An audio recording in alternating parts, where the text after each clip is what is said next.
where men are thrown to suffer and die. But sometimes a man rises from the darkness. Sometimes the pit sends something back.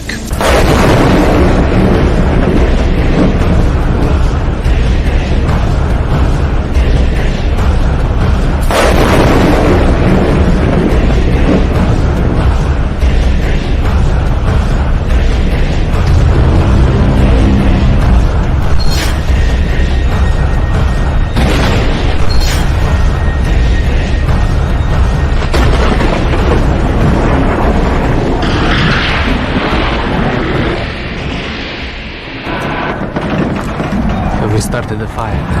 Yes, the fire rises.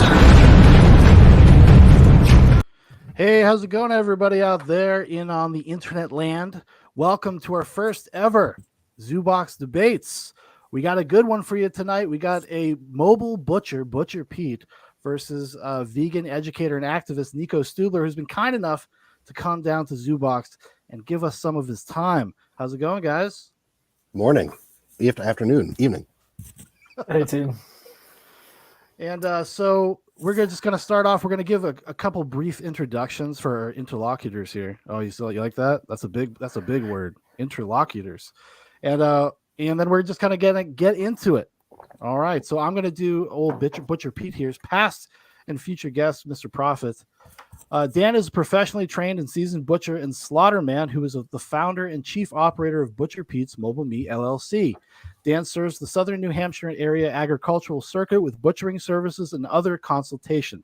Dan is an award-winning entrepreneur and is an active in the farm and homesteading community in the Granite State.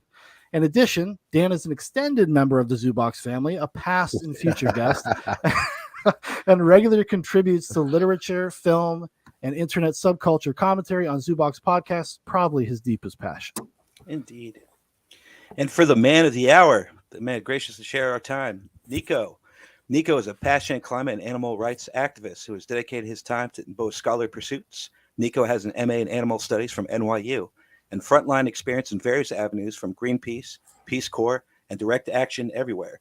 Outside of street activism, Nico has worked as a research analyst for animal protection projects at Harvard Law School and the Cambridge Center of Animal Rights, and is currently working on the same issues at Richmond Law and Policy. In his free time, Nico is writing a book titled Ban Meat, a not-so-radical proposal, which is scheduled to come out next year. You can follow Nico on the Insta at nico.stubler or check out banmeat.com. All right. And you guys just want like a brief little prompt to get going so we have a place we can start maybe? Sure. So we are about to engage in a debate about the morality of veganism. You each have a couple minutes to put morality into context for this discussion. Or I guess the morality of your given positions. Why do you think your way of life, your beliefs, are the morally superior one? Now, Throwaway Vegan already in the chat saying rapist bloodmouth versus morally superior vegan. So you're going to have a tough time there, Butcher Pete, rapist bloodmouth. But anyways, since Nico's the guest, feel free to go first, my friend. Cool. I guess, well, first off, shout out to ZooBox for hosting this debate. I think these kind of conversations are really important. I think too often on the internet, they're held like in chats where people are just typing away angrily, but without the face-to-face contact, things get out of hand, and it's just hard to have like authentic conversations. So I'm happy to be here. These are the kind of conversations I used to have a lot. I used to do a lot of just outreach and talking with folk on the street. And this is the second time I've had this kind of conversation with the butcher. So I'm excited to talk with you, Pete. I guess I really don't see these issues as being very complicated. So hopefully we can kind of distill some of these issues down to some of the finer points. For me, it's basically, do we support cruelty or do we not support cruelty? And everything kind of stems from there. But I think if we start digging into some of the nuances and maybe fleshing out where Pete and I stand on some of the bigger issues, hopefully we can come to some agreement in the middle, and we'll see where it goes. But yeah, Pete, I'd love to hear where you're coming from and what your thoughts are. Right off the bat, thank you for coming on here and having a good faith argument or discussion. I think it's going to be more of a discussion rather than an argument. I'm not interested in that. Right off the bat, though, I want to mention that Butcher Pete is my company name. My name is Dan. So if you want to refer to me by that, that would make me feel way less weird. But if you slip into Pete, that's okay, because sometimes my clients do that too, even after knowing me for years. So I think that you're right. The sort of root of the argument of cruelty in this debate comes from the concept of harm, and whether or not we want to use our position in the food chain to crank out this weird industrialized mechanized machine that basically makes us nutrient deficient at the end after all the hard work anyway, or do we want to interact with the nature around us in a way that is more like the way we have always done it as human beings? Like I think that morality is something that modern humans get to think about because we have the time to do it. And what really matters is the survival of the species. So is it wrong to kill something when it's going to mean your survival or not? We get to kick around the idea of veganism or vegetarianism in times of plenty, but does it actually hold up to the survival of the species? I think that there's a way to incorporate ideas of a vegan lifestyle into a healthy way of living. But I think that we are so interconnected with the natural world around us that there is no way to escape the death for food paradigm. And if we are caught in that paradigm, that we have to kill other things in order to sustain ourselves, then there's a way to do it as stewards of the earth that actually lessens the suffering. And I think that you're right, that the core of the argument is the suffering. What you see in the modern agricultural industry is basically only suffering and a total disconnect from the end user, from the field to the plate. The person has no idea what happens between those two processes, and we're so disconnected from our food that the question of morality when it comes to food, I think that we're all lost. And I think that we're so interconnected with the death for food paradigm that there's no escape from it. So if we're going to be part of it, then we have to be stewards of it, and we have to lessen the suffering with all of our cognitive ability and everything. So that's my side of the equation, that I don't think that there's any way to escape from the idea that you have to kill something to live. Or maybe not you directly, but someone has to put it on their hands at some point down the line. Cool. I guess there's three things that I think were super interesting that I'd like to touch on. But first off, it sounds like you're against like factory farming. Is that an accurate take? Absolutely. Cool. So we're on agreement there. Like anti-factory farming. That's where I think a lot of the focus of my activism is because that is just where like all this harm lies. In the United States, over 99% of animal-based foods, animal products that are consumed, are produced on factory farms. Globally, it's between 90% and 95%. Some of the global numbers are like a little bit less hard to track. But yeah, but within the United States, 99% is coming from these systems. And for listeners who are maybe not familiar with what factory farming looks like, it's like if you could design like a hellscape, it's really what you would create. And some of the times that I spent in slaughterhouses, I've been inside more slaughterhouses than I would like to. But like pig slaughterhouses in general, it's just like the screams from the pigs, the smell of death in the air, and the scale of it, right? Like we treat these animals as little units of our production. And like any like capitalist business, the whole idea is to maximize profit. So we're cutting costs in terms of the welfare of these animals and doing all we can to maximize profit based on their death. They're really horrific systems. But I'm glad Dan, that we're on the same page in terms of being anti-factory farming.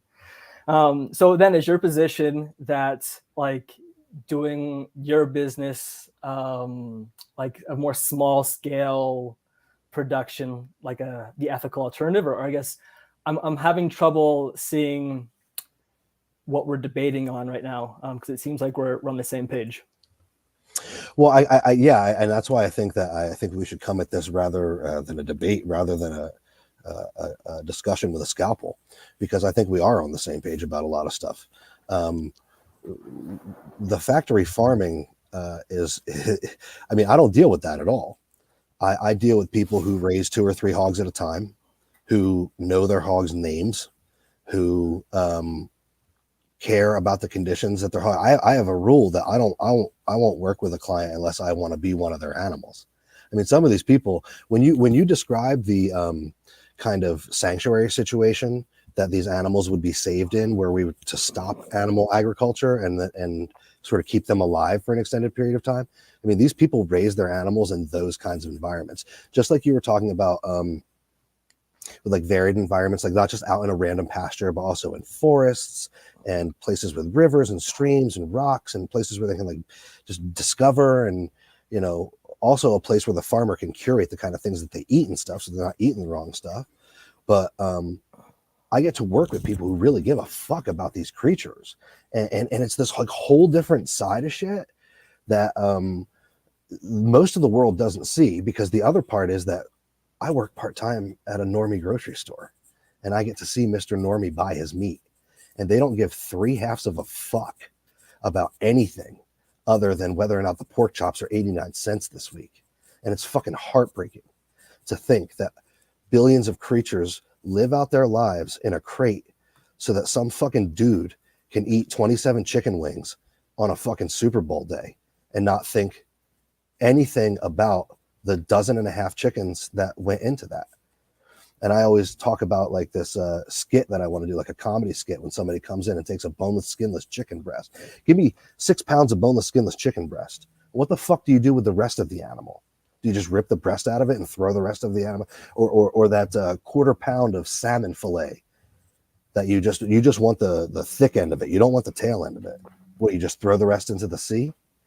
We need to, especially in the Western world, change the way we eat from the ground up. Even meat eaters are so I respect the vegans. That's why I want to come on and talk to the vegans, because I respect the vegans, because they look into the fucking void. You guys actually, when you watch a movie like Dominion, I know that shit goes on. That's some of the reason that I dedicate my life. That's some of the reason why in January I stand out in a field at -5 degrees and take a shot on a bull, so that bull can die in an instant, not even knowing that it happens, rather than have to be going to a fucking slaughterhouse and be crowded in with a bunch of other animals. There's a way to do it.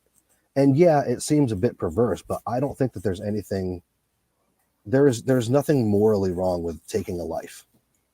And I guess that kind of leads into more the contextual argument here. So, we established, major annual manufacturing, big produce is like, well, I probably shouldn't mention the names there, but we know who they are. But that's not where the agreement is. So it kind of narrows down to like, what does animal life mean to you from the perspective of that's the crux of the argument. I think that's where that's the crux of the argument. So since you're on roll with that, Dan, and if you don't mind, Nico, if you could just continue going on what animal life means to you, because I think that's where we'll get the dichotomy of these different points of view. I think that there's a way to exist in the natural world alongside of these animals. These animals have existed alongside of us now for thousands of years. We've specially bred them, especially things like the Cornish cross. The thing that falls apart in the sort of idealistic vegan dream of saving all these animals is that some of these animals have not been actually bred to live. Like, you're going to have billions of Cornish cross chickens that are going to go into cardiac arrest and break their legs because they're too big to live after 16 weeks or 12 weeks or 8 weeks, because we fucking bred the hell out of them and created these weird mutants in the 1950s. So you can't, like, for the idealistic vegan dream of sanctuary to exist, you're eventually going to have to slaughter all the, like, death is going to come into the equation at some point anyway. We're part of the natural world. Our partaking of death, even amoebas, the fucking the tiniest little organisms, kill other things to take in their proteins to exist off of them. There's nothing morally wrong with that. We're part of that system just because we have the cognitive ability and the opulence and resource to sit here and say, well, we don't have to take a life if we don't want to. Doesn't mean that we won't be plunged into that situation again at some point. I don't think that veganism is necessarily inherently wrong. I think the problem with veganism is that they attack the idea of taking life for food so virulently when there's no escape from that paradigm. And I'll stop talking now before I continue. Great. Yeah, Nico, please. And again, it's what does animal life mean to you? And then any counters you'd like to have with Dan. Cool. There are a lot of little things I want to address. I guess first, Dan, it's refreshing to hear that you've watched Dominion. I think for anybody to be talking like authentically about these issues about animal agriculture without seeing not necessarily firsthand, but through a screen, like the reality of factory farming, it's just like it's hard to have an authentic conversation without that data point. So thanks for taking the time to watch that. For listeners who aren't familiar, just check out watchdominion.com. One of my friends actually filmed and produced the movie. And I think it's like a must watch for everybody. So I would say like your style of, we'll say like animal-based food production, I'm critical of for two different reasons. The first is the kind of impact that it has on society writ large, the enabling impact it has. And then the second is the direct practice. So I'll touch on, and then I'll talk, and then lastly, I'll come in and talk a bit more about what animal life means to me, or I'll kind of weave it in. So I think the issue with the small scale production that you're referencing, Dan, is that it's just so far removed from reality. But when consumers hear it, it enables them to justify the practices that they're doing that's not in any way related to what you're doing. Right. And so what sociologists call this is psychological refuge. And it's the idea is that when we as individuals, we can create these ideas, these archetypes in our head for like what like a good animal farming could look like. For example, like what you're referencing. And then they go to KFC and get products that are the exact fucking opposite. But with this in their head, they're able to justify it.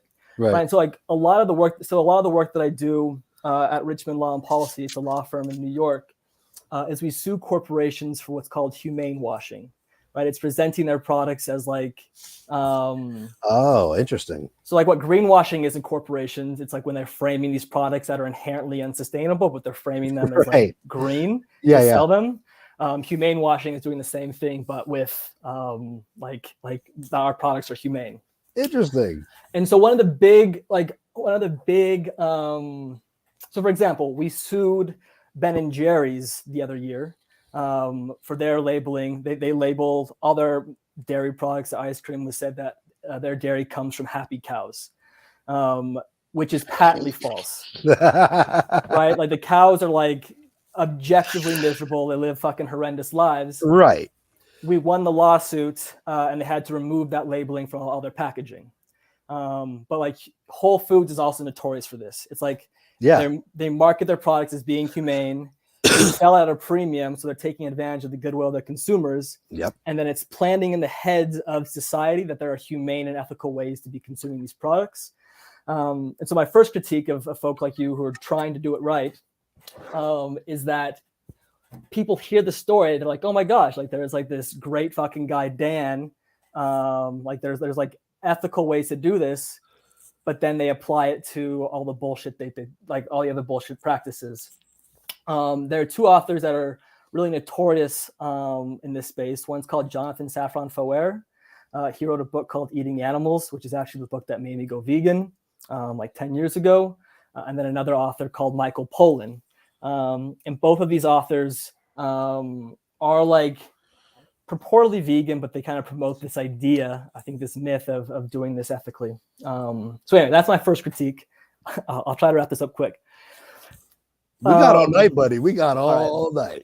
night. But my first critique is that I think what you're doing, and again, I hate saying you because like I'm not meaning, and this is like a direct attack on you. Throw it on me, Nico. But my first critique is that these like small scale productions, I guess there's three actually. So the first one is that they create psychological refuge for the rest of society to continue eating the over 99% of animal products that come from fucking hell. Part two is that the scale that these small scale operations are operating on are so far removed from the kind of quantities of animal-based foods that people are eating today, right? So if we switched to this kind of small-scale system, that would require people cutting down their consumption of animal-based foods like exponentially.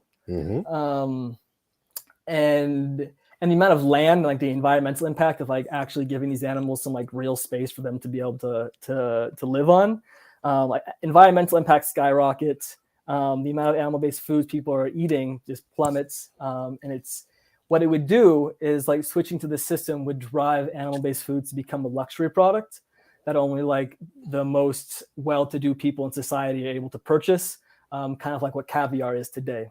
And I think a system where we're going to that kind of small-scale production, but only the elite can afford it, would be deeply unethical and fucked up.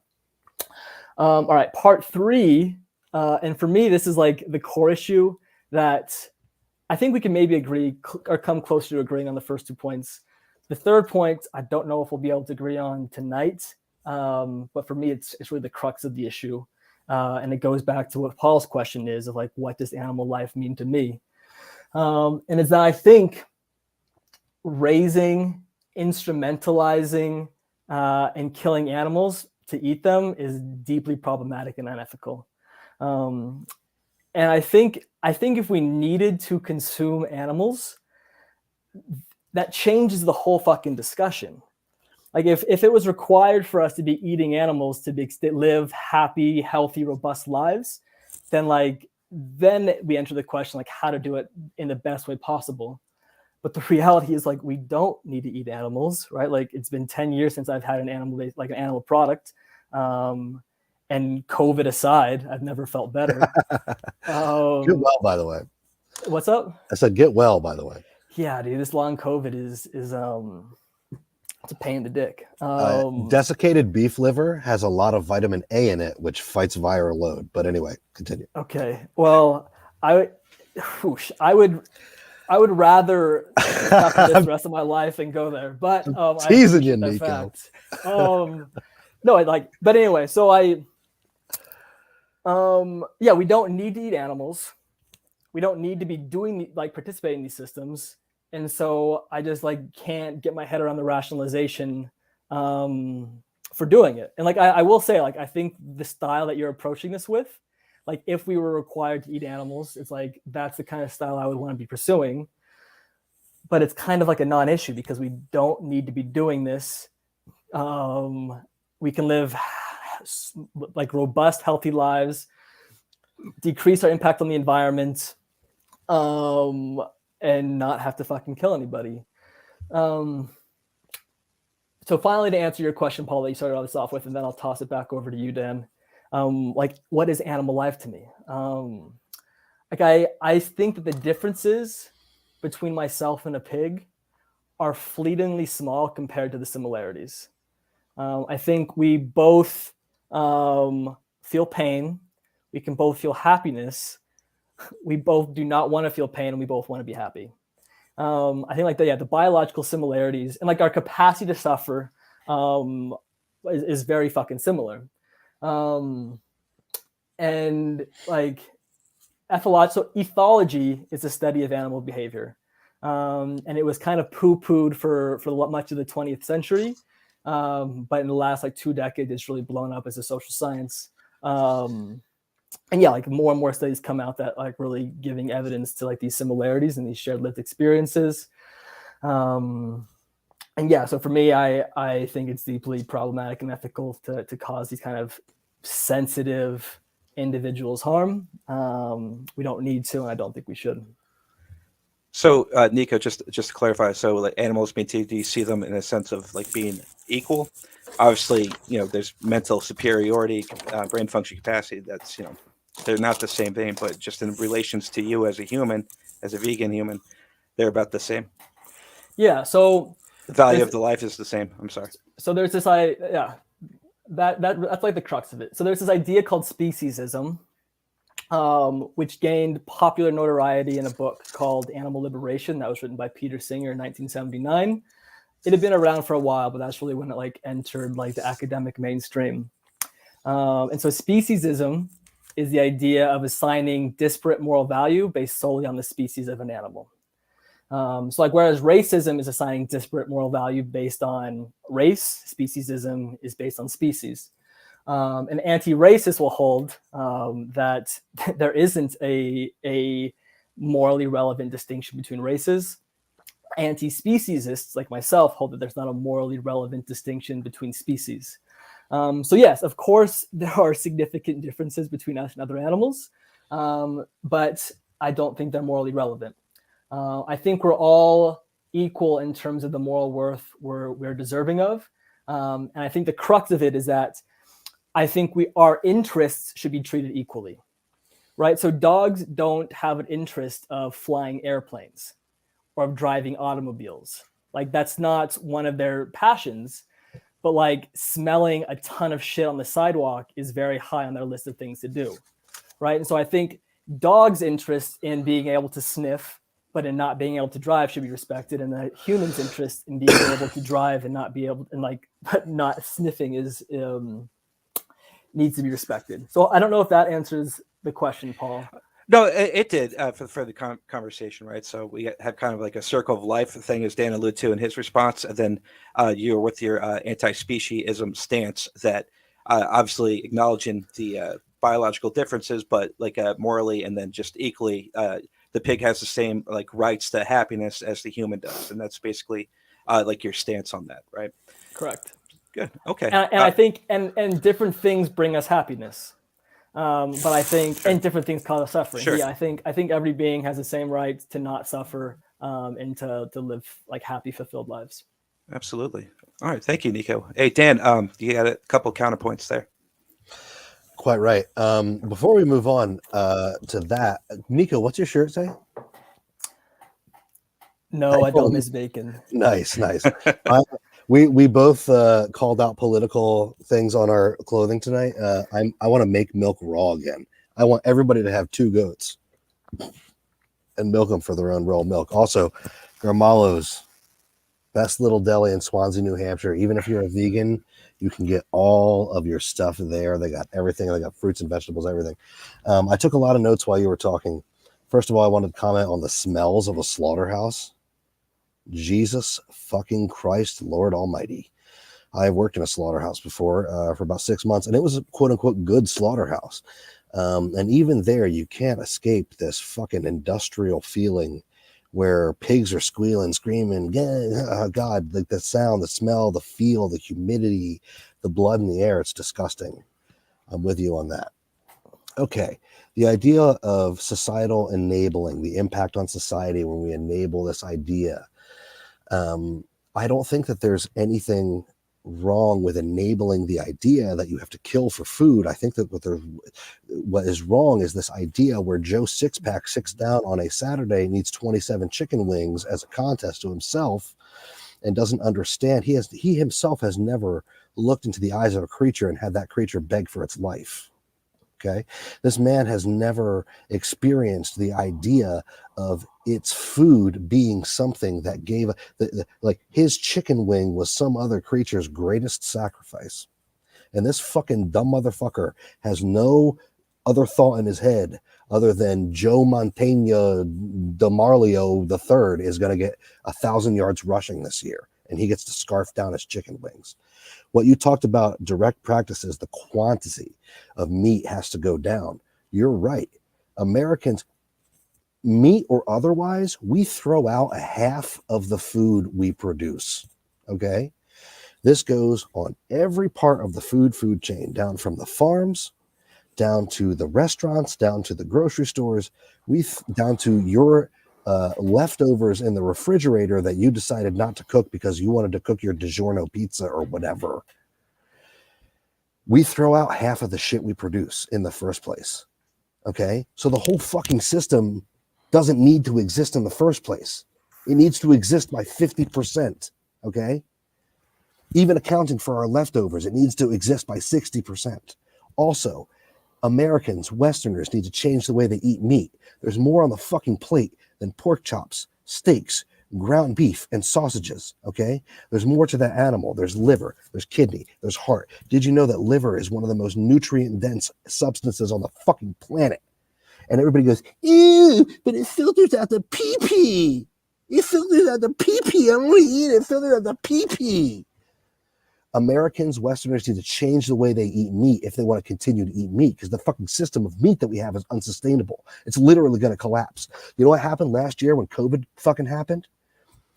Hundreds of thousands of pigs needed to be euthanized because they couldn't fit into a fucking knockbox. Okay? Pigs need to be harvested on a certain time frame. You want to talk about industrialization in America? Look at what fucking China is doing. China is building 40-floor factories where they're just going to fucking make pigs and slaughter them in a fucking factory. Okay? And Americans are going to sit here and go, oh, well, the liver filters out the pee-pee. No, you need to change the way you eat. There's an entire animal there. There's collagen. There's joints. There's ears. There's snouts. People talk about, ooh, there's, the fucking hot dogs. If we ate the entire animal, we wouldn't have to produce so many fucking animals in the first place. Okay, so I agree with you there. Direct practices, quantity needs to go down. The enabling, I can't agree with you with, because I think that there's actually no moralistic problem in killing for food. I think that the enabling is on the quantity and on the disconnect between the average American citizen and the fact that they're taking lives for food. Not having to kill anybody. This is the big thing that I have with vegans. And it's not just the combines. It's not just the 50-row diesel combines that take all the fucking... If everybody were to switch to veganism, then industrial farming practices would all have to switch to veganism, which means that we have to have 50-row diesel combines going out in armies, choking out diesel into the air, scooping up animals into them, even if we don't use the combines. For plants to survive, you have to kill everything else around them. That goes for bugs. That goes for animals. That goes for pathogens. That goes for fucking everything. Animals are much more robust. Animals don't need that much more intervention to live than plants do. So in order for you to grow plants, you have to kill everything else around them for them to survive. So you cannot escape the death for food paradigm. So I can't agree with you on the enabling thing, because there's no way to not enable the desire for death for your protein, for what you're going to get. You get to wash your hands of it the same way that a person watching the Super Bowl gets to wash their hands of it.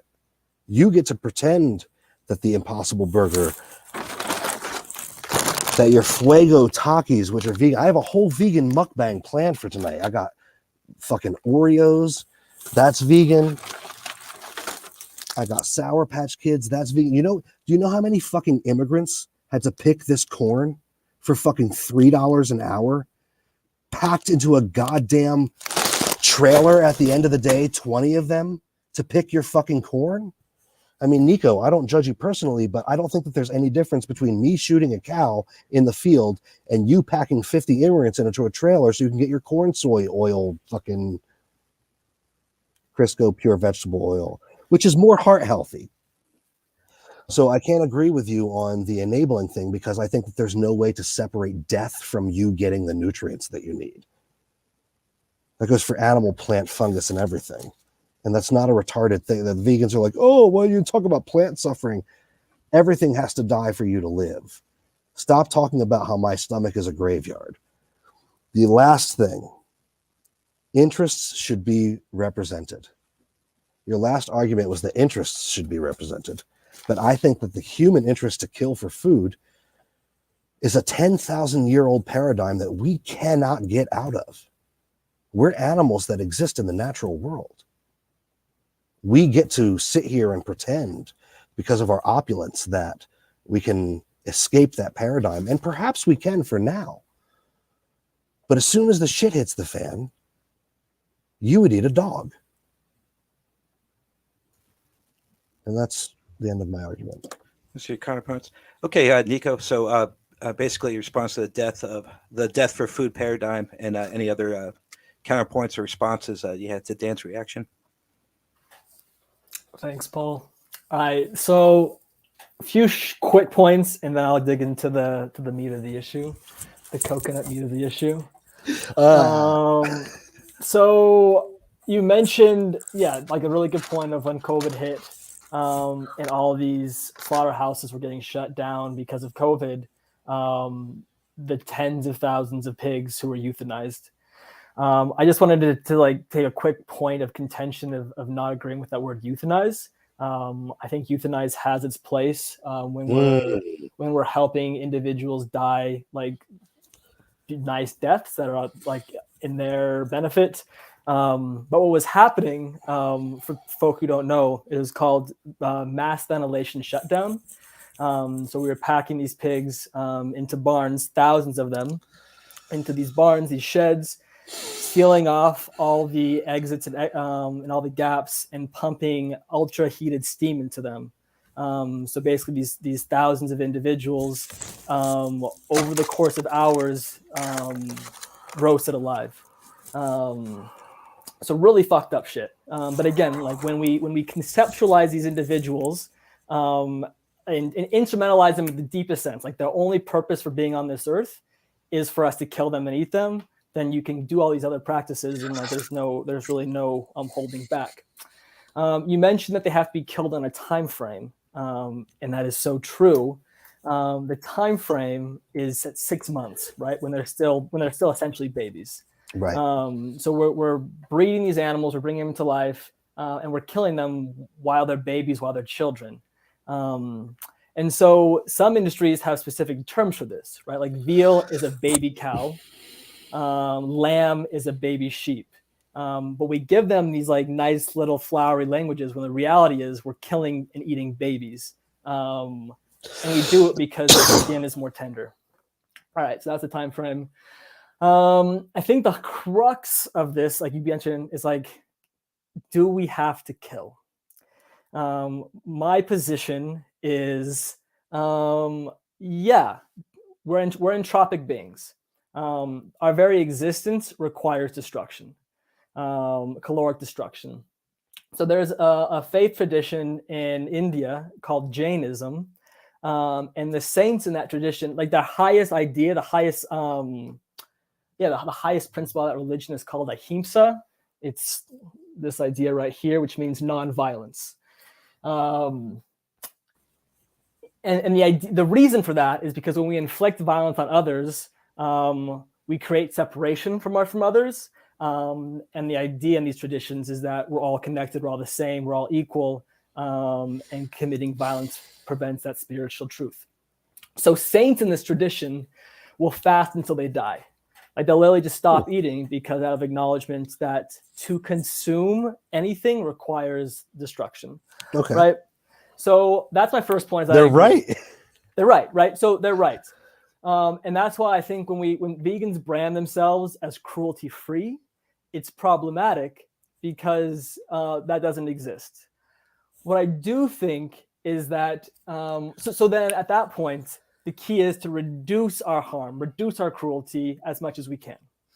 There's no eliminating it, but we can sure as hell fucking reduce it. Right. And I think veganism is the way we do that. Okay. So yeah, you mentioned like the kind of destruction that plant agriculture causes, and it's true, right? Especially if we start considering like the rodents who are caught up in these combines, the habitat destruction that comes from creating and growing these plants. And if we factor in insects into our calculus, it skyrockets. So again, agree with all this. The issue is that eating animals expands all these harms, right? So to create for a cow to grow, they require more than 20 calories of plants to create 1 calorie of meat. Pigs are less. Pigs are like 8 calories, and chickens are slightly less, like 5 calories to do 1. But basically, by eating animals, because they're so inefficient, because here's the thing, we're feeding animals plant calories, but they're not converting them directly to meat. They're converting them to their heart rate beating. They're converting them to their eyelashes growing, to blinking, all these energy outputs. And so they're incredibly inefficient. And so what that inefficiency creates is the need to grow more plants, to create more suffering through plant agriculture to feed them. Right. But so does your refuge idea. If you want to keep tens of billions of chickens and cows and goats and sheep alive. Okay, I'm sorry. And while you're going, I need to plug my laptop in. I'm listening. I just don't want my laptop to die. Cool. So the number one cause of deforestation globally, the Amazon in particular, is animal agriculture. We're cutting down old growth forests to grow corn and soy to be able to feed these animals. So yeah, to be honest, like if I didn't give a shit about animals, if I was a plant rights activist, which I'm not, but if I was a plant rights activist, I would be advocating for eating only plants, because doing so ultimately reduces the amount of plants that we're destroying. But again, that's not an issue for me. What is an issue is the habitat destruction that comes with it, and the suffering that's caused in the production. But if 8 billion people change to veganism tomorrow, wouldn't you have to destroy as much land to make the vegetables and fruits for everybody? I mean, animals can actually feed off of land that plants can't grow on. It's much more efficient to grow animals on some types of land. Yeah, that's true for some types of land. The reality is we're already growing way more food than we need to support the human populations. So we don't need to be creating any more land. We can be shrinking it a hell of a lot. Yeah. There was a book that came out in 1970. It's called The Diet for a Small Planet. And it's what kicked off a lot of vegetarianism in the 70s. And basically did all the math and showed how inefficient these systems are, and how like the most environmentally sustainable thing is going vegan globally. You mentioned bringing animals to sanctuary, and the kind of like complicated relationships you'd be having with animals on sanctuary. There are two positions within the vegan movement on this, I guess the animal rights movement on this. One is called the extinctionist position, which advocates for essentially the extinction of these farmed animals, who you mentioned. It's antinatalism for livestock. Yeah, no, it is, exactly. And the idea is that we've bred these animals to live tremendously fucked up lives. Right. That it's impossible to have like ethically positive relationships with them, and that they'd be all better off dead. Like not killing them all, but like letting them live, right, forcing their reproduction and then moving on without them. I don't take that position. I think it's kind of becoming a pretty quickly outdated position within the movement, but that was pretty popular for the last 2 decades. A guy named Gary Francione really popularized that. I think that through domestication of these animal bodies, we have developed tremendous duties to these animals. I think just turning our backs on them at this point when the going gets rough is problematic. The vast majority of animal agriculture, like over 99% in the US, is all coming from forced insemination. Like a lot of these animals actually aren't able to reproduce because their bodies have been so modified and like bastardized by the industry that they can't reproduce. Yep. And I think we should stop artificially inseminating them and forcing their continuation. So yeah, I think if once more and more people go vegan, once we're moving towards a vegan future, which I think is a lot closer than a lot of people expect, I think we owe these animals at the very least, like for them to be able to live out their life in sanctuary and refuge. But then after that, like a lot of these animals aren't going to be around because we're cutting out the forced insemination. And then the animals that are reproducing, I do think we owe it to them to continue supporting them, but in much smaller numbers. Okay. Hey, Dan, do you have any counterparts on that? Because if not, then we can head over to the chats to see if there's any questions for you guys from the chats. You're on mute there, buddy. Sorry, I was eating potato chips that were vegan. I think that Nico and I are very much on the same level about things. I think that the core of our argument goes from whether or not one of us wants to directly take a life for what we get. I don't know. Actually, the more we talk about it, the more it sounds like we're going at the same thing from fucking just slightly different angles. Let's go to the chat because I'm really confused. Well, I think that so far what's been phenomenal, in my opinion, is how much you agree on it. But it just comes down to that the core principle of you will eat meat as long as it's ethically sourced, and then whereas Nico stands as there's no ethic practices in killing it whatsoever due to like an anti-species. Actually, I do have a speciesist question for Nico before we go to the chat. What about bugs? Because bugs are a huge thing in food trends right now. The elites want to push bugs on us as a source of protein. So in terms of sentience, like lobsters, the way they ship and treat lobsters, and I have to steam lobsters for people at the store, it's fucking gross. It's disgusting. But lobsters are just big bugs. So like, where would you fall on the bug question? Can we ethically harvest bugs for food? So when people ask me this question, it usually comes before the robust dialogue we've already been having. And they're usually like this question, the plant question is usually meant to kind of distract from like these salient issues that are the crux of the issue, in my opinion. No, I'm seriously interested. No, I agree. But I'm just saying, like, I'm going to get to it. I'm just saying normally I don't engage with this because I think it's more far off. But I do think it's very important. The short answer is that we don't know the level of sentience and the cognitive sophistication of insects at this point. The science is growing rapidly, and I suspect that the more we learn, the more we're going to learn that these insects can feel pain, and as such that it's unethical for us to be using them. At this stage, in this juncture, I'm against insect farming.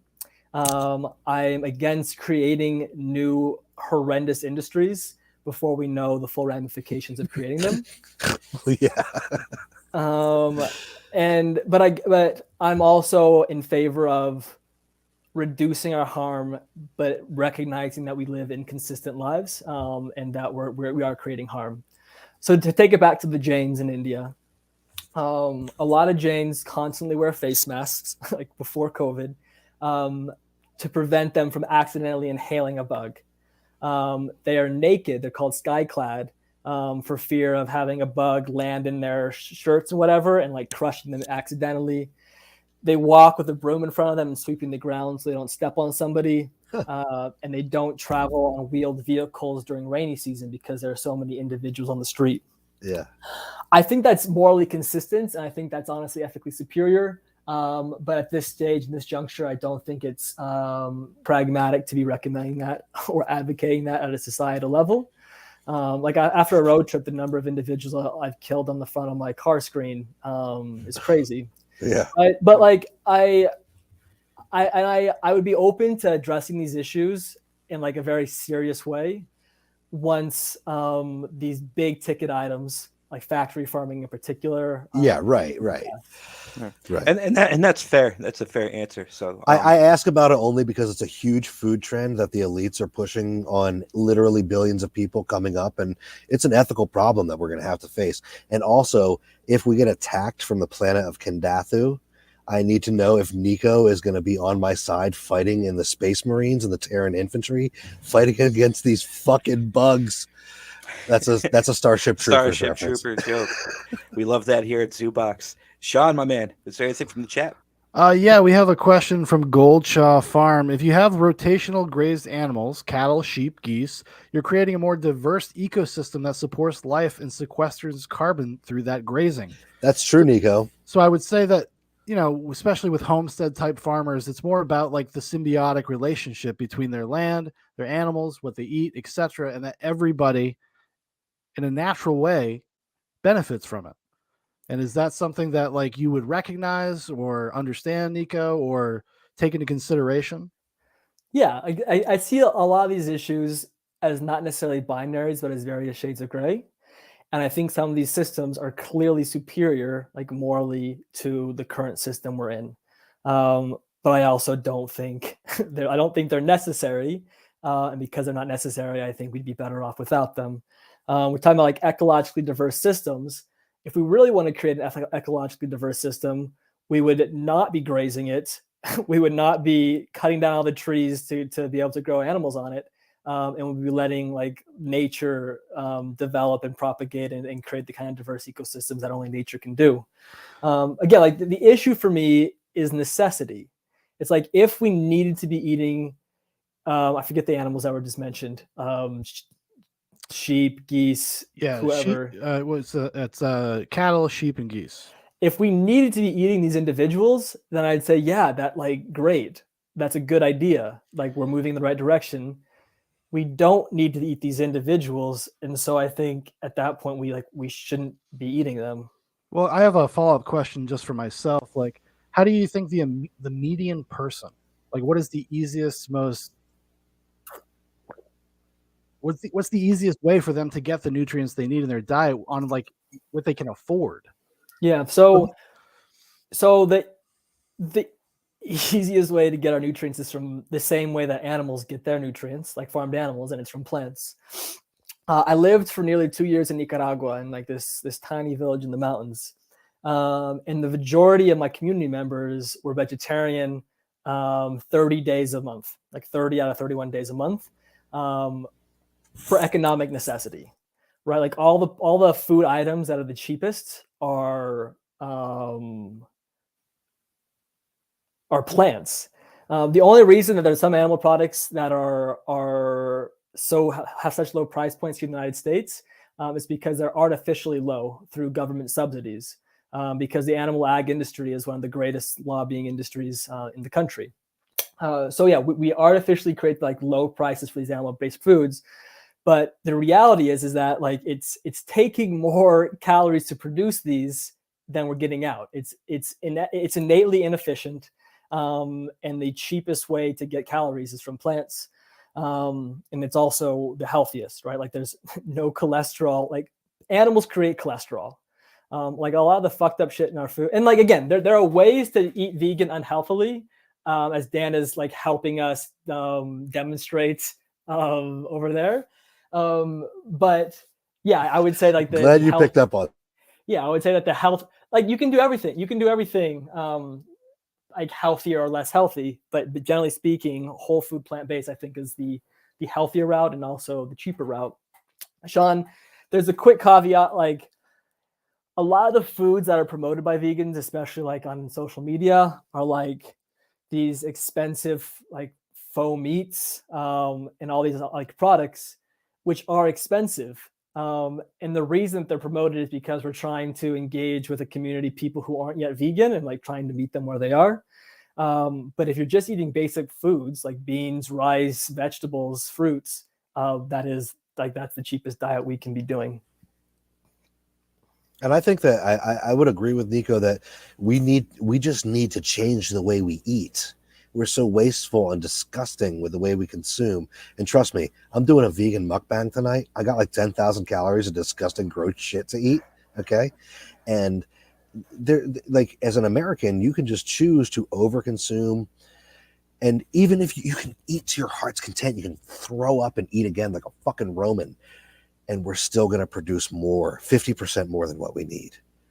So the problem here, one of the problem here is inherent in the fact that all of us just we throw out more than we actually eat, and so our food chain is fucked up to begin with. So the whole thing is fucking suffering.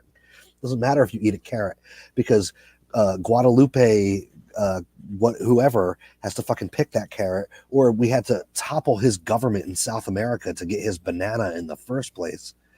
There's so much fucking pain and suffering that goes into the stuff we put into our mouths. There's no way to escape it. And I agree with the Mexican Nico. cartel has the avocado market on lock too. Yeah, exactly. The whole, like, what we need to do moving forward is go, look, food isn't just a thing that pops up on the supermarket shelf like you're in Minecraft or some shit.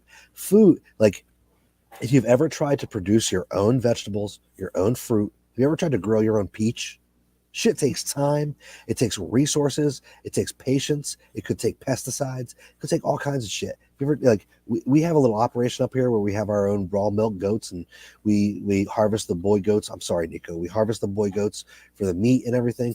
And it takes so much fucking time and effort. And you're right. The average American, honestly, doesn't really have the grit to do it. But to be perfectly honest with you, Nico, I think the average American needs to go in the fucking wood chipper. So that's kind of like the crux of the argument here, is that I think that our entire culture is fucked. We need to return to a different way of life, period. And your average American kind of needs to go. I don't really give a shit what they eat. That's kind of. I kind of want them to get out of the fucking way. Yeah, that's kind of teetering on a whole other live event we could do. Sorry, I don't want to get us kicked off. I don't want to get us kicked off. No, that's fine. That's fine. So, sir.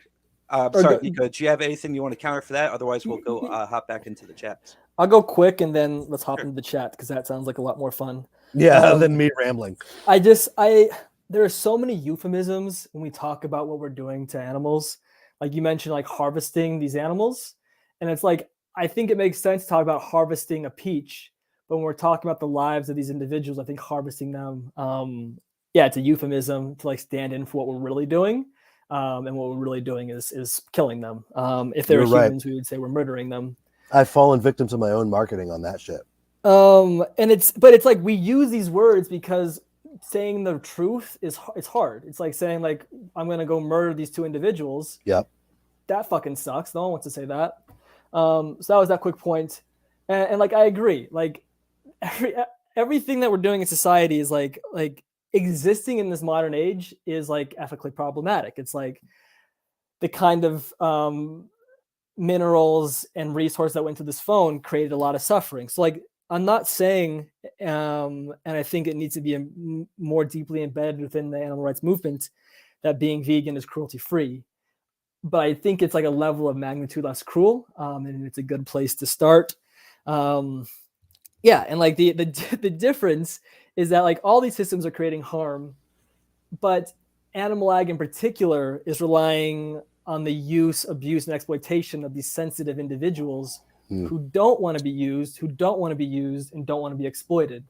I guess a quick question, like how, I'm assuming people call you up and like, they're like, hey, we've got 2 cows we'd like you to kill. Can you come do it for us? Is that how it works? Basically, yeah. If they said, hey, we've got 4 golden retrievers that are 6 months old, they're ready to eat, would you be okay would you be up for going over there and killing those golden retrievers?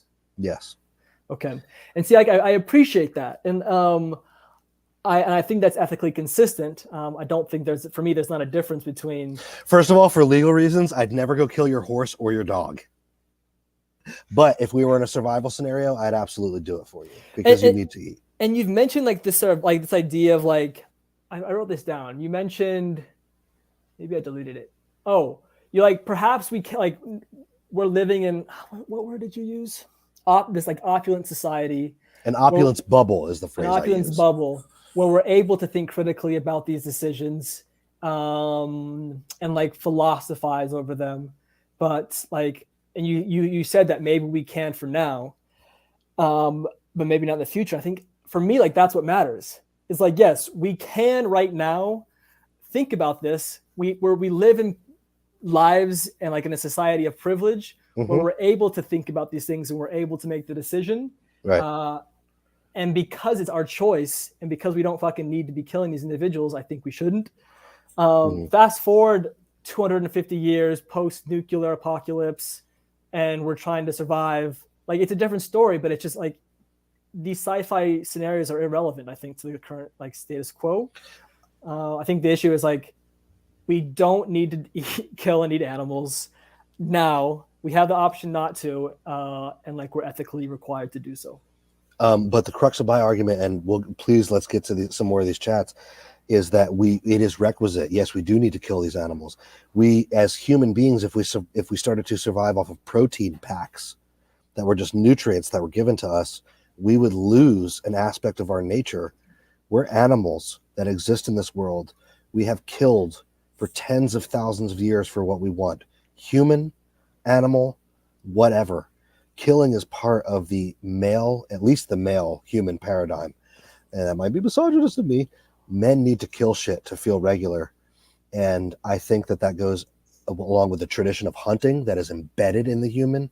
And I think that goes along with just Nico, if somebody attacked you right now and you had a knife, you'd fucking kill them because it is embedded in your DNA to survive. And I think that I agree with you in terms of the essence of lessening the suffering. But at the same time, if we became astronauts that lived off of freeze-dried ice cream, we would lose an aspect of our humanity because part of our humanity is killing. And I don't expect a response from that because we're never going to agree on that. I just wanted to state that as my opinion. Sure, absolutely. But I'm sure you'd probably want to give a quick rebuttal before we go back to the chats. But I want to hear these damn chats. I'll give it like a quick 45-second response, maybe a minute. I think it's a pretty fragile conception of masculinity to say that like my masculinity is attached to killing things. I didn't say that. No, I'm not saying you said that about yourself. I'm just saying like that men have this like this need to kill. Sure. I think if we wanted to go down that route, I think a more appropriate, in my eyes, definition of masculinity would be protecting. And I think for me, that extends to protecting like innocent creatures who don't want to die. What was the other main part that you were saying? Okay, got it. That us not eating animals like alienates us from nature. But like that eliminates all the fucking herbivores in nature who are thriving in nature, who are like as natural as it gets, like an elephant. Let's think about an elephant. But we're not herbivores. We don't, without your vitamin B2 supplement or B12 supplement, you're not an herbivore. You exist on the infrastructure of modernity. So we are, I think most biologically, like we're considered frugivores, which means it's like essentially like a version of omnivores. Okay. With like just a little meat.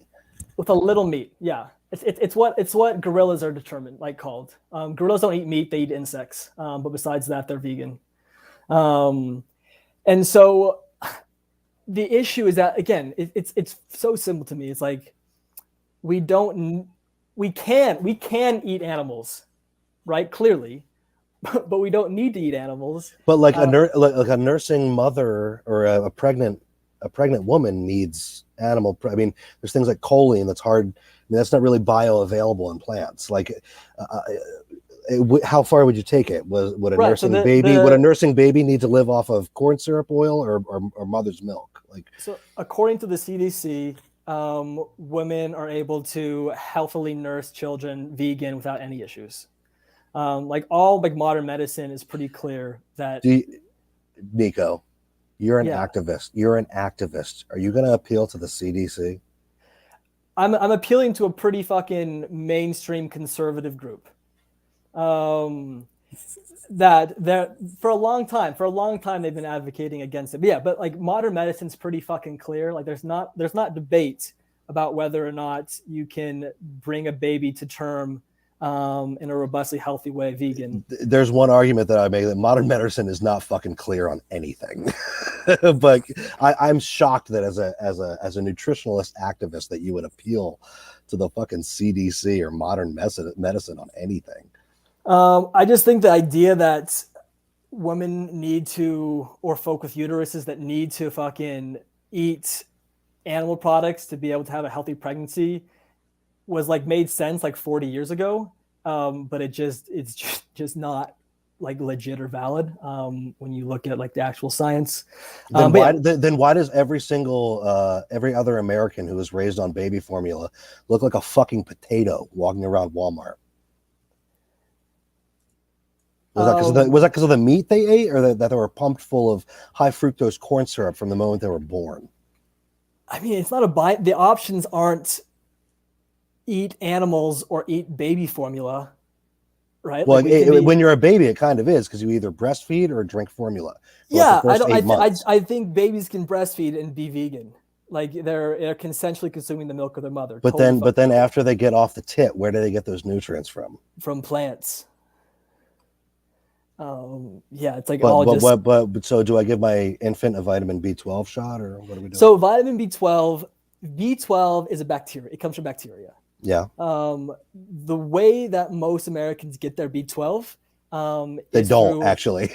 Is through okay, but like the one that is through animals being supplemented with B12. Like we inject our cows, we inject our livestock with artificial B12. Fair enough. Because they live in artificial environments. You can get all the B12 you need by eating dirty produce. Like if you just eat some fucking vegetables that are coming from the soil, from the ground, Really? you get all the B12 you need. Yeah. So B12 is, it's a bacteria. Vegans can get it if you're eating food directly from the garden. But when you eat like this highly sanitized, like clean stuff from supermarkets, then that's where the issue comes in. I have to look at that more, but I will say that for any vegans who are out there, Dirty Vegetables, great vegan band name. But anyway, okay, but even still, it doesn't get apart from the fact that I feel a spiritual connection. I feel a deeper spiritual connection to the natural world since I've become a slaughter person, because I feel like I understand the value of life and death more. And I feel like if the average American had to actually kill something, literally just fucking once, kill someone, kill someone. Let's project our humanity onto these creatures. Even if your average American had to kill someone, I believe that they need to do that to earn their fucking chicken wings. These people have no idea what the fuck they're eating. Yeah, I agree. I think if you want to be eating animal products, you should be the one killing them. Or you should at least be part of the process. I mean, like I've had people, I've processed chickens, and they've come and helped me process the chickens, and they're part of that process, and they understand. And again, like what it takes. Like using the word process, like processing a chicken is really right. like slaughtering. Damn it, Nico, you're right. All the euphemisms we use to talk about our interactions with animals, they exist because these interactions are so fucked. And the reason that I use them is because I'm used to speaking to my clients, and you're correct. Just coming out blatantly and saying it to some people, even farmers, kind of makes it a little weird, and they're uncomfortable with it. And that's my thing. Your average Westerner is so disconnected with death. It is a part of everyday life. It is a part of the natural world for every fucking thing. And we're so disconnected with the process of death, the concept of death. We're scared of it. And Jesus fucking Christ, look at what we've become. Our endocrine systems are totally fucked. And it's not just from choosing to eat meat or choosing to just be vegan. It's because we don't even know where our food comes from. They're just shoveling it in our fucking faces.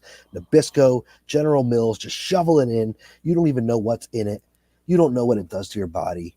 And we're just all completely disconnected. And dude, I'm about 3 clicks away from going fucking Amish, because I'm so sick of the way people treat not just the animals, but the entire society like it's nothing, like it's a paper plate. And I think that the failure, the industrial ag system is a failure of spiritualism. It's a failure of humanity. And I agree with you. Something needs to be done. But I just don't agree that at some point you're going to run up against the wall of having to kill something. And if you're going to have to do that, then you have to accept your place as a steward in this system. You have the intelligence, but you also have the animal drive. And God damn it, Nico, if those bugs come from the Kundathu, I need you by my side. So 2 quick points that I agreed with on both. You mentioned like how disconnected we are from death, and how fear of death like so deeply animates like so many aspects of our life. And I think that's really fucking true.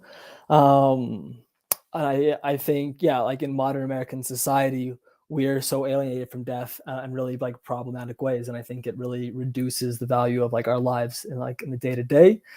I don't think, for me, the solution to that isn't killing people. The solution to that is like living closer to death. So I lived in India for a year.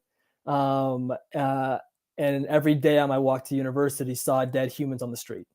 And in that society, in this city in particular called Varanasi, that was a natural aspect of life. Like being directly seeing and interacting with death on a daily basis with humans is part of life. And I think there's a lot of beauty to that. That's real. Whereas in our society, like death has like, we wrap it in all these like pretty bow ties. We don't want to see it. It's like out of sight, out of mind. Even on violent TV shows, somebody gets shot, like oh, right, they fall down. It's not even real. So I agree. I think that it's deeply like our alienation from death is deeply problematic. I don't think the solution is killing people. I think the solution is like fostering a more open and vulnerable relationship with death. And then you mentioned something else that I wanted to touch on, but maybe I'll remember. But yeah, you want to turn to some other questions? Sure, absolutely. All right, we got more. This is more of a statement. I guess you guys can respond to it. This is from Caitlin. Glycine is conditionally essential in pregnancy. You cannot get anywhere near the level of glycine you need from plants. Minuscule amounts in plants foods. You need bone, broth, connective tissue, etc. So I assume that's going back to when you guys were talking about, being pregnant and what a pregnant woman needs, what a baby needs, etc. I'll let you take that, Nico. I don't know what scientific sources would be acceptable to source. So I won't go there. But again, I think the science is pretty fucking clear that we can live robustly healthy lives at every stage of development as a vegan. You have recommended a lot of books to me, Nico, and I've written a bunch of them down, and I'm going to read them. I would recommend a book to you called Deep Nutrition. Check that out. Okay. We got another one from Goldshaw Farm. We don't have multiple stomachs. We are omnivores. We evolved because we started eating marrow from stuff the apes would scavenge. Our bigger brains put us in contention to eat better meat. I just want to quickly point out that I suggested a book to Nico called Deep Nutrition as I stuff a sweet chili Dorito in my mouth. The irony wasn't lost on me, man. I appreciate it. So the short answer is that we don't know how we evolved into humans. Like there are so many different explanations. Like some people talking about us eating psilocybin mushrooms that like kickstarted like lots of growth in our brains, to us cooking with fire and like cooking foods with fire made them more like the nutrients more bioavailable to eating animal products. So anthropologists don't know. Like we don't know how like what created us. And I think acting like we do and saying that emphatically is like just not accurate at this point. I guess that's my short response to that. I kind of agree that I don't like. It's like which came first: humans cooking the meat and getting smarter, or humans getting smarter and cooking the meat. Like there's no. We don't know. So we don't know. We don't know. It happened 100,000 years ago. And yes, I know.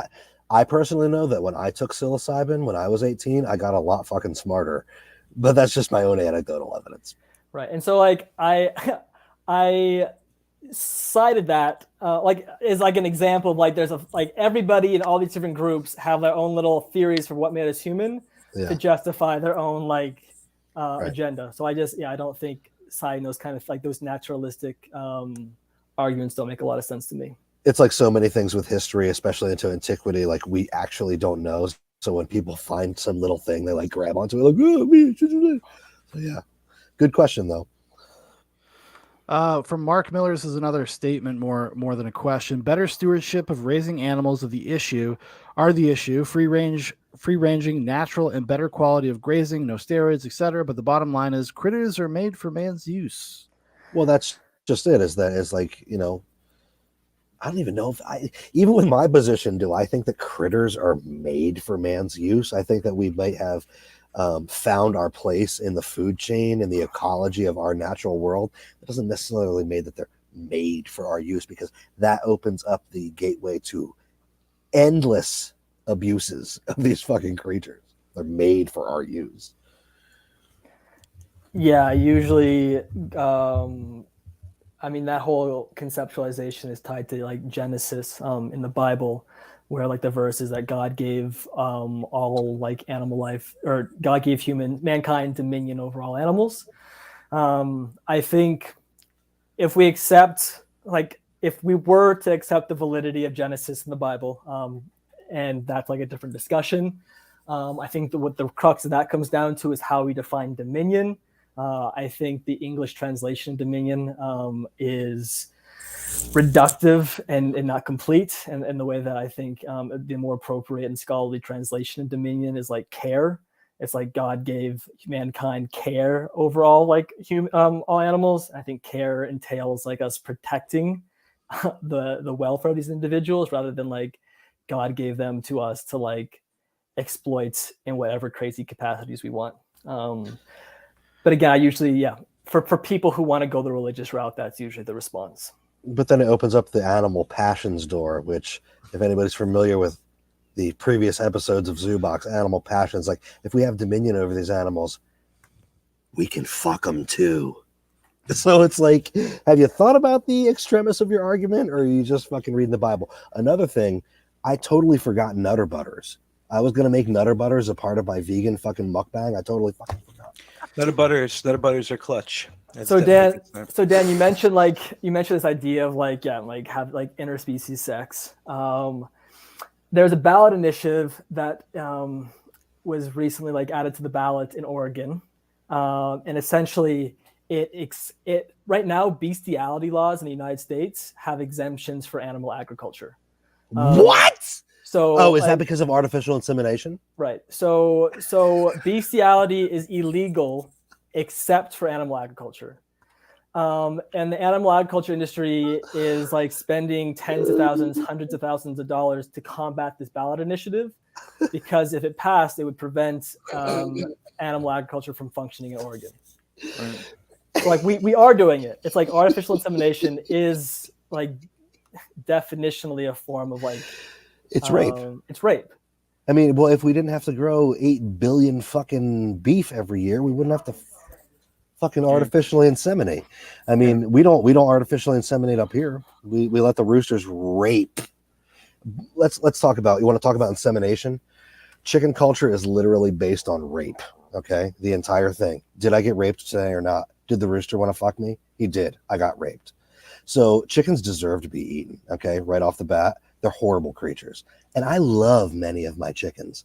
But when you're talking about this kind of shit, like rape in the animal world, the entire animal world exists on rape. Are you fucking kidding me? The biggest sow fucks the biggest boar fucks the sow that he wants. He takes her. If any of the other boars fuck around, he fucks them up.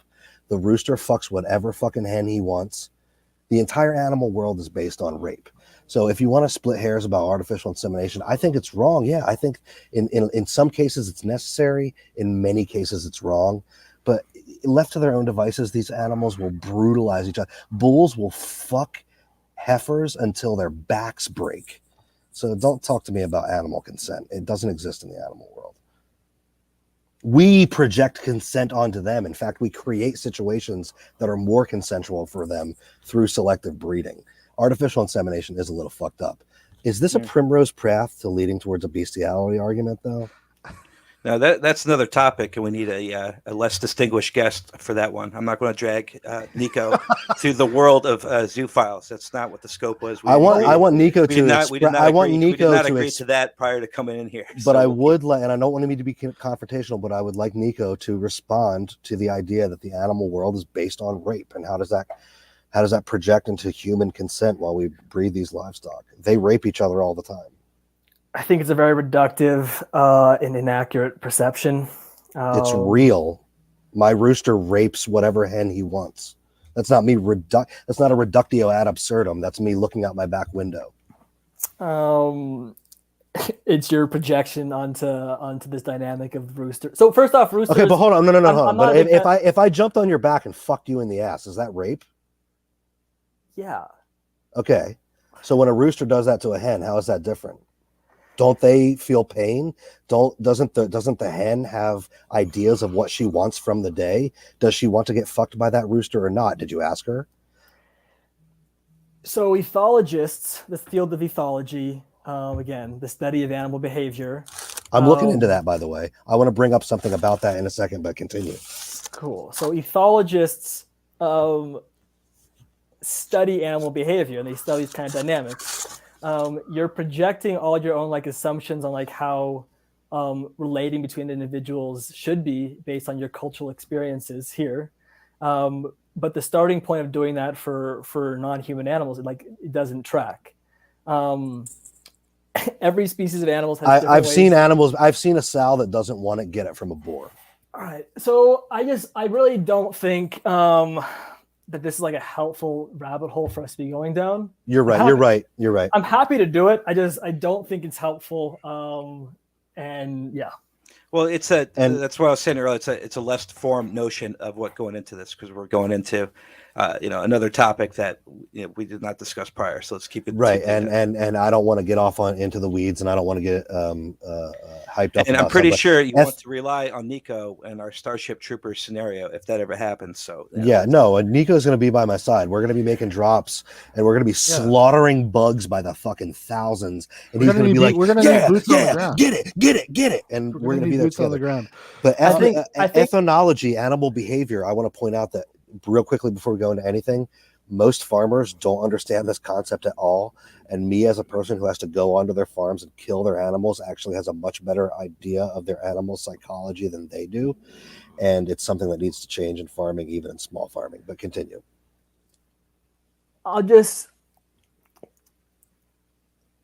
So I reject your general premise of saying the whole animal kingdom besides humans is built on rape. But if we're just going, like, if we accept that and we just like compartmentalize that, I just don't see it being relevant to the way that we as humans interact with non-humans. Like pointing to these other animals and saying that they're raping each other, thus gives us justification to do it. Like, doesn't make any fucking sense. Oh, that's not what I was saying. What I was saying is that you were making a moralistic argument about artificial insemination and consent as it regards to animals. And what I was pointing out is that animals have no concept of consent. You're projecting that onto them.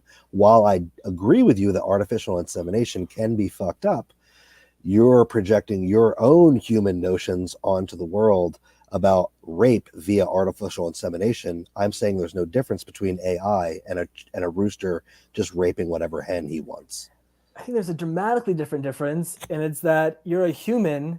You don't have to be artificially inseminating these creatures. You can just fucking eat a vegan meal. Okay. And you're deciding because of if it's taste preference, if it's the desire to have some type of connection to our ancestors.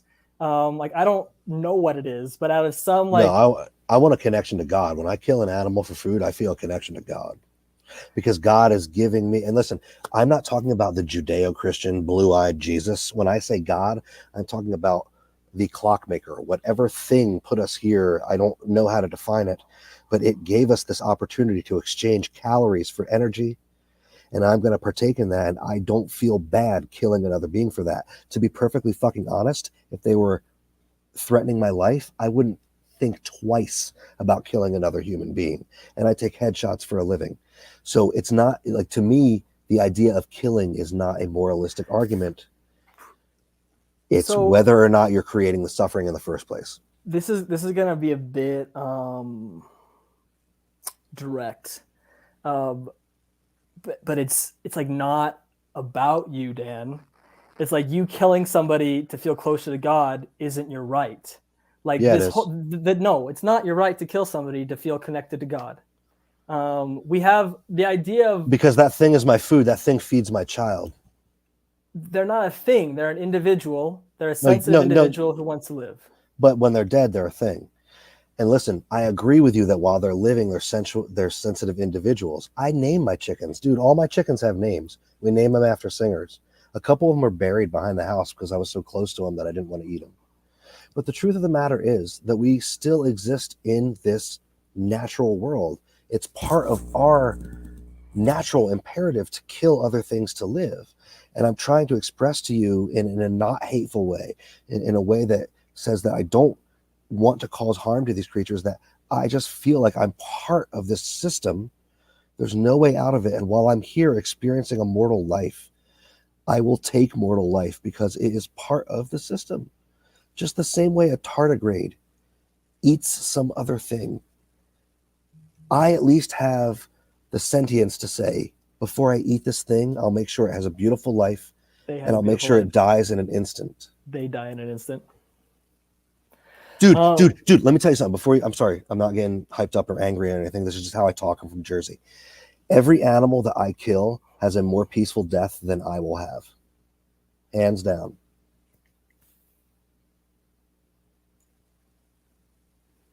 Okay. Do we have anything in there from the chat, Sean?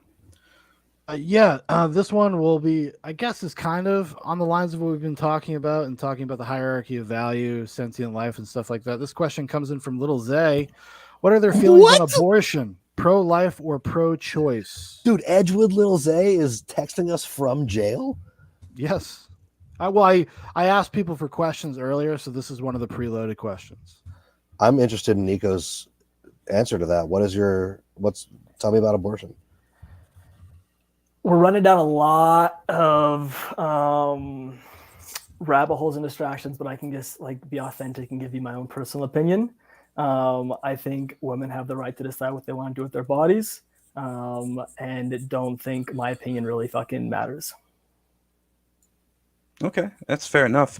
I can't believe how much we saw eye to eye with a lot of these different discussions coming into this, both being anti-big farming, and then the consensus on just the general waste we have. Like, it's a cultural problem, the general waste we have and disregard for how we consume in general.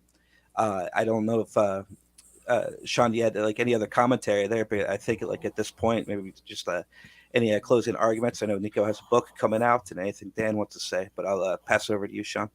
Yeah, I think it's probably time if you guys want to just kind of collect your thoughts for a second and make a final statement. While they're doing that, thank you guys for joining so much. Thank you to Nico for offering up his time.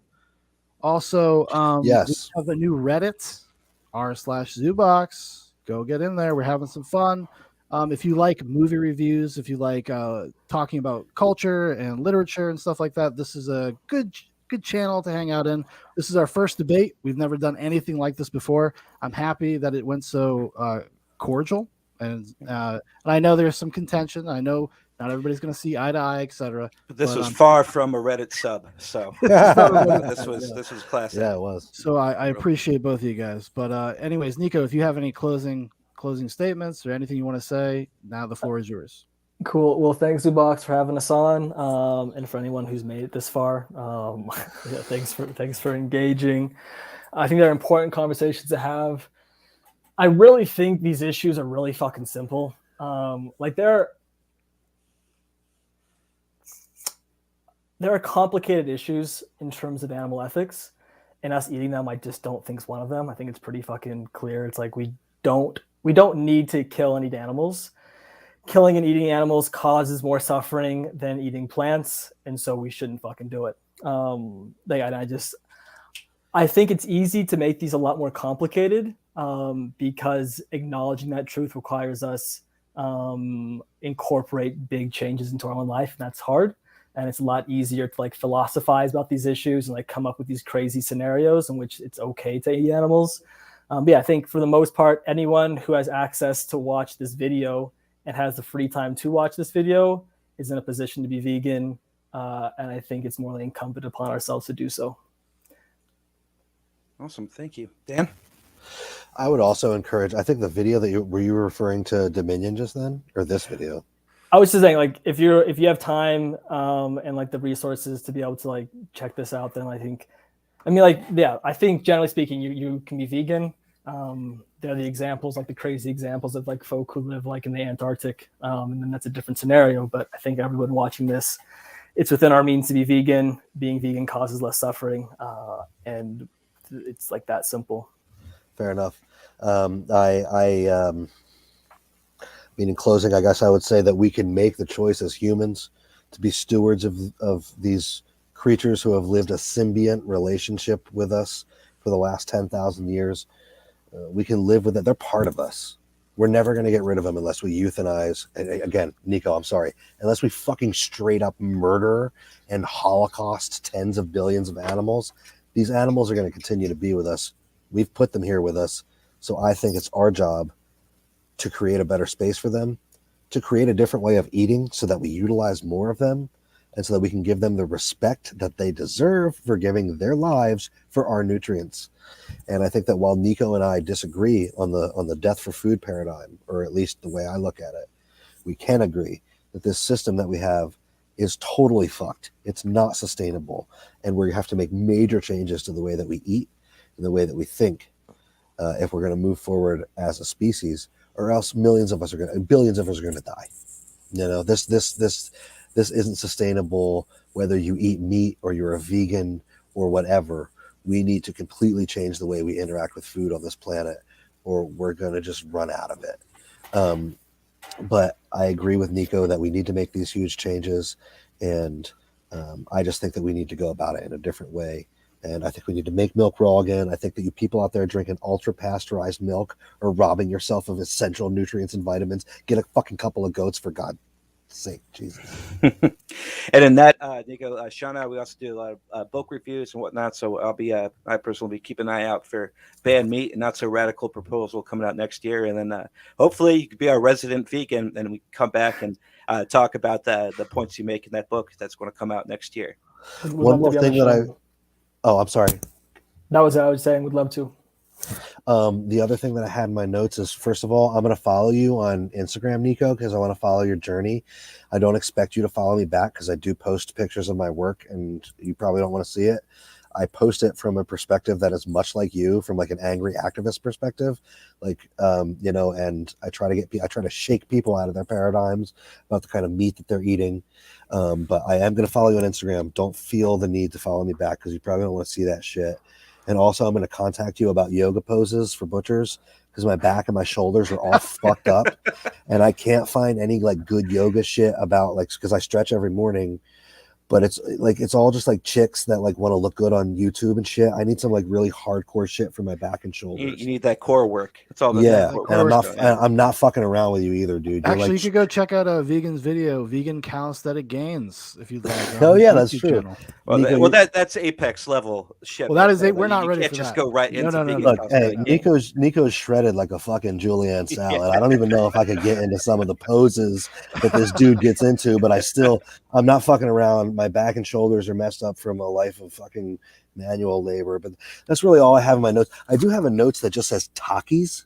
I think I was gonna ask Nico if Blue Fire Takis were vegan, because I could only find the list of Takis that were vegan or not, and Fuego was on them, but Blue Fire Takis weren't on them. So I don't know if I can eat them or not for my mukbang.